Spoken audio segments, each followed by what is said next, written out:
Mais d'abord, il y a un mot qui a résonné davantage que tous les autres au cours des derniers jours, c'est Brexit. Il faut dire qu'il y a une semaine exactement, donc les Britanniques qui prenaient la décision justement de se retirer de l'Union soviétique, de l'Union européenne. C'est du jamais vu.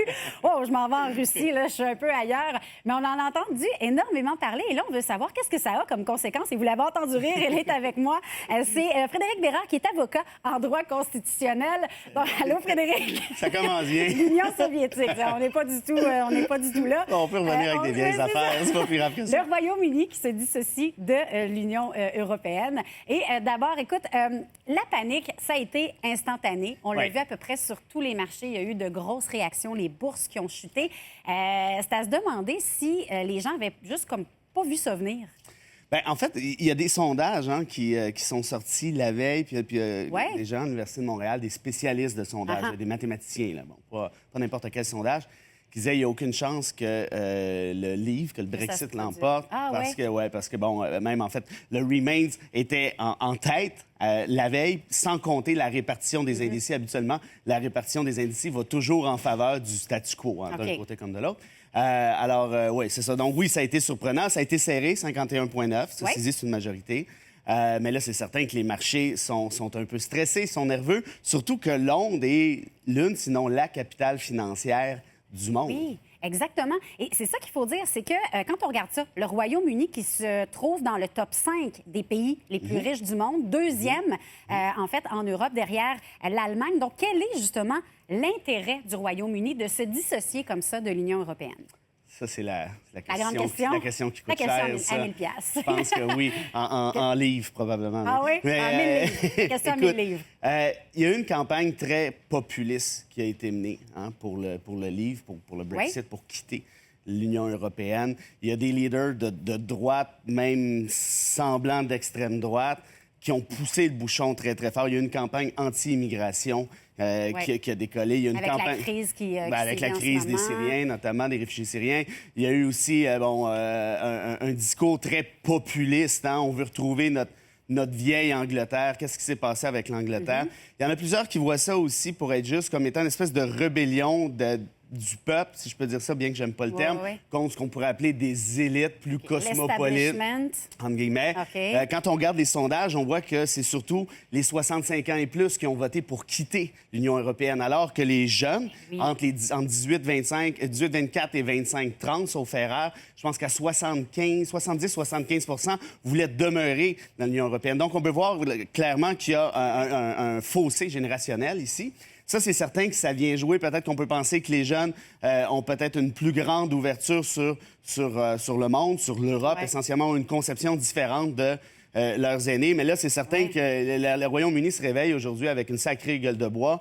La livre a chuté. Il y en a plusieurs qui se posent la question. Qu'est-ce qu'on fait? Est-ce qu'on fait un deuxième référendum? Il y a des pressions là-dessus. Est-ce qu'on l'a fait pour vrai? Est-ce qu'on peut revenir sur notre décision? Parce que c'est pas une majorité qui est écrasante quand même. C'est très serré.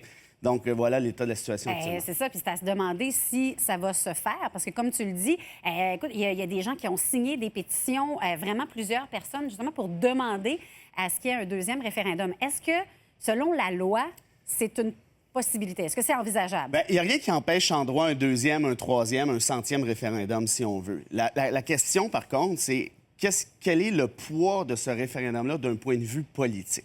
En droit, il n'y a pas de problème. On pourrait en faire un deuxième demain matin en disant « Regrettez-vous votre décision initiale? » Ça, c'est sûr. Cela dit, d'un point de vue politique, ça aurait l'air un peu fou. Ça aurait l'air de dire « Les dés étaient pipés à l'avance. On ne voulait pas vraiment que vous puissiez gagner. » et ainsi de suite. Donc, vous aviez juste à vous informer avant d'aller voter. Voilà. Et là, d'un point de vue politique, c'est excessivement délicat. Tout ça, moi, ce que je pense qui va plutôt arriver, c'est qu'il y aura des négociations peut-être un peu, je dirais, biaisé avec l'Union européenne. Et par la suite, il pourrait peut-être avoir un deuxième référendum sur le résultat de ces négociations-là.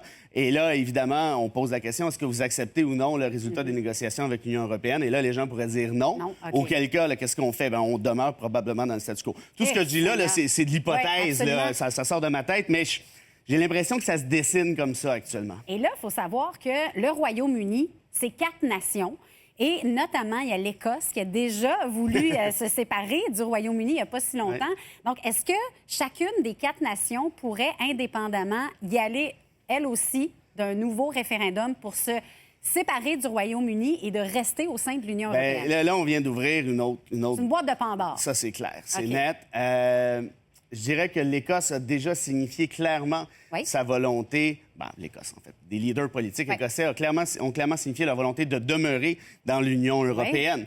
Donc là, ça devient doublement compliqué, là, parce que l'Angleterre, le Royaume-Uni sort de l'Union européenne, mais l'Écosse, qui a refusé son indépendance en 2014, septembre 2014, exactement, à 45 là, on peut se dire, ouais, mais moi, je veux retenir, puis d'ailleurs, ils en parlent actuellement, je veux tenir un autre référendum sur mon indépendance, laquelle inclurait mon acceptation ou mon adhésion à l'Union européenne. Donc, et là, vous comprenez bien là, que c'est sur la même île. Là. Donc, tu aurais, par exemple, l'Écosse qui est indépendante mais fait partie de l'Union européenne, ce qui n'est pas le cas du reste de l'île. Incroyable. Il se passe pas mal de choses.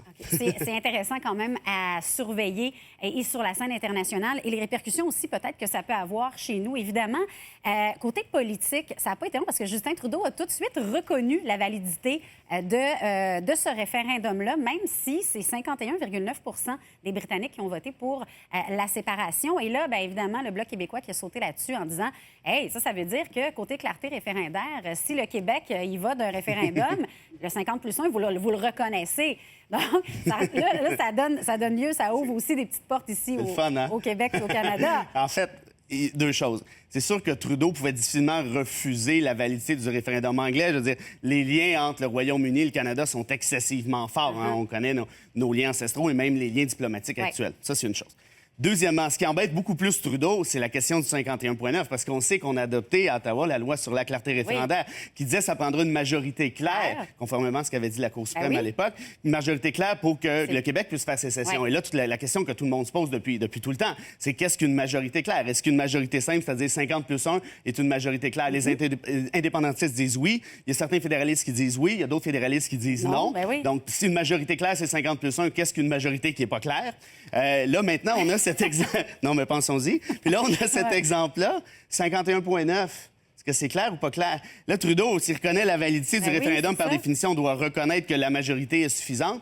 Cela dit, si je peux faire une nuance, c'est certain que... Puis moi, là, on a vu Alexandre Cloutier, là, qui est candidat à la chefferie du Parti québécois, s'exciter avec le Brexit, écrire là-dessus puis en parler aux 5 minutes comme c'est un modèle pour le souverainisme québécois. Ça, c'est de la bouillie pour les chats, là. Parce que, pensons-y comme il faut, là. Le Royaume-Uni qui sort de l'Union européenne, c'est un peu comme si le Canada sortait de l'ALENA, là. Le Royaume-Uni est à la base indépendant, ce qui n'est pas le cas du Québec. Donc, il y a un paquet de distinctions que l'on doit faire ici. Puis c'est quand même assez ironique parce que le Parti québécois a toujours dit que l'Union européenne était son modèle. Nous, Parti québécois, on veut faire l'indépendance du Québec puis créer un genre d'Union européenne avec le Canada. Et là, ils sont tout excités parce que le Royaume-Uni sort de l'Union européenne.